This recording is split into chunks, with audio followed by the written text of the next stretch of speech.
ഛേദിക്കപ്പെട്ട സ്വന്തം ശിരസ് കയ്യിലെടുത്തു പിടിച്ച് സുവിശേഷം പ്രസംഗിച്ച ഒരാളെക്കുറിച്ച് കേട്ടിട്ടുണ്ടോ?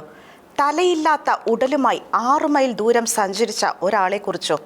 വിശുദ്ധ ഡെന്നിസിന്റെ ജീവിത സംഗ്രഹം ഏറ്റവും ചുരുക്കമായി എഴുതിയാൽ അത് ഇങ്ങനെയായിരിക്കും. 3-ാം നൂറ്റാണ്ടിൽ ഇറ്റലിയിലാണ് വിശുദ്ധ ഡെന്നിസ് ജീവിച്ചത്. മെത്രാനായി അഭിഷിക്തനാക്കപ്പെട്ട അദ്ദേഹം പിന്നീട് പേഗൻ മതവിശ്വാസികളോട് സുവിശേഷം പ്രസംഗിക്കാനായി ഫ്രാൻസിലേക്ക് പുറപ്പെട്ടു.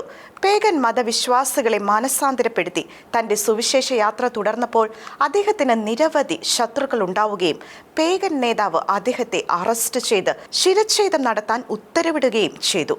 അതനുസരിച്ച് പാരീസിലെ ഉയർന്ന ഒരു മലമുകളിലേക്ക് അവർ വിശുദ്ധനെ കൊണ്ടുപോയി.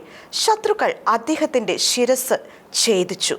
എന്നാൽ അത്ഭുതമെന്ന് പറയട്ടെ, അദ്ദേഹം മരിച്ചില്ല.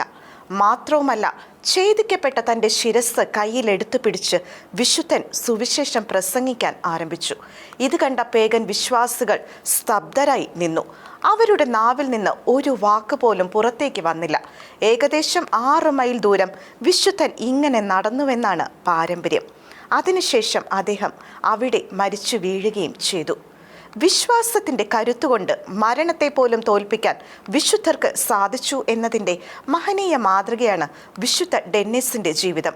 യുക്തിക്കതീതമായ ഇത്തരം സംഭവങ്ങൾ കേവലം കഥകളായല്ല, മറിച്ച് ദൈവസ്നേഹത്തിൽ സമർപ്പിക്കപ്പെട്ട ഒരു മനുഷ്യന് എത്ര വലിയ പ്രതിസന്ധികളെയും തരണം ചെയ്യാൻ സാധിക്കുമെന്നതിൻ്റെ അടയാളങ്ങളായി വേണം നാം കാണാൻ.